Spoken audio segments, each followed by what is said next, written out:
እመቤታችን በለተረቡት መሰላለች።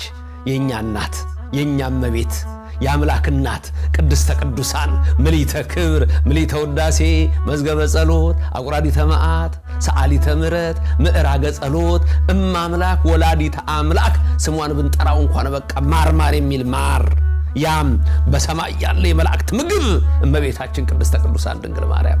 አቤት ሰይጣን አሁን ሲበሳጭ እቺን እንኳን ስላልኩ ነደደ ሰይጣን። አሁን የድንግል ማርያም ስም እንዲሰጠራ ራሱ ይቃጠላል፣ ይጨነቃል፣ ይታወካል። ልጇ ኢየሱስ ዘፍጥረት 3:15 ጀምሮ እንዳለ ራሱን የቀጠቀጠው ከሷ ተወልዶ ስለሆነ ስለዚህ ሁሌ ከሴቲቱ ጋር ጠባለሁ። እኛ ወዳጆች ስለሆነ እንነጋገር የወዳጅነት ነገር። እመቤታችን በለተረቡ ትመሰላለች። እንዴት? በለተረቡ ቅድም ያልናት ፀሐይ ተፈጠረች። ከመቤታችንስ እቺ ፀሐይ ከልፈት የሚስማማት ውላጥ የሚስማማት ጠፈር ደፈር የሚከለክላት ደመና የሚሸፍናት አይደለም። የማይሸፍነው ጠፈር ደፈር የማይከልለው አድማስ ተራራ የማይሸፍነው ዛፍ መጥቶ ይሄ ጥላ ሆነበት የሚባለው ያልሆነ ደመና የማይጋረደው ጉም የማይሸፍነው የኔና የናንተ አምላክ ኢየሱስ ክርስቶስ ከድንግል ማርያም ተወልዷል። ፀሐይ የተባለው ኢየሱስ ነው። በሱባኤ ውስጥ ስታስቡ እንግዲህ ይሄን ሁሉ አስቡ። የሥጋን ነገር አሁን ዘርዝሬላችሁ አብቅቻለሁ። የነፍስ ስለሚበልጥ ደግሞ ገባሁ ወደ ነፍሱ። እመቤታችን በለተረቡ ትመሰላለች። ፀሐይ ጽድቅ ኢየሱስ ክርስቶስ ከሷ ነው የተወለደው። አባ ጽጌ ድንግል እና አባ ጊዮርጊስ እነ ቅዱስ ያሬድ ሌሎችም ቅዱሳን አቤት ሲያመሰግኗት እመቤታችን። እኛም ሁላችን ሰማይን ትመስልያለሽ እንላታለን። እመቤታችን ሰማይ ትመስልያለሽ ማርያም። ፀሐይን ትወልጃለሽ ድንግል ማርያም።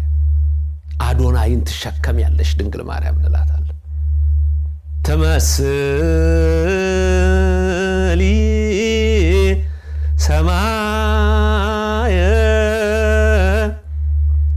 ወተወልድ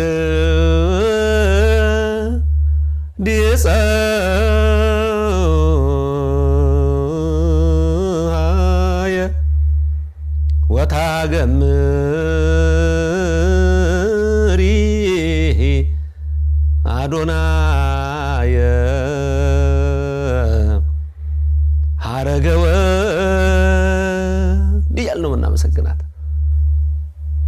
ሰማይን ትመስልያለሽ፣ ፀሐይን ትወልጃለሽ፣ አዶናይን ትሸከሚያለሽ። የወይን አረግ እኮ አንቺ ነሽ ድንግል ማርያም። የኦርቶዶክስ ልጆች የተዋሕዶ ልጆች ከኦርቶዶክስ ከወጣችሁ ይህን የቅዱስ ያሬድ ዜማ፣ ይህን የቅዱስ ያሬድ ቃል፣ ይህን የአባ ጽጌ ድንግል ቃል፣ ይህን የአባ ጊዮርጊስን ቃል፣ ይህን የኢየሱስ ክርስቶስን የወንጌል ቃል አትሰሙ።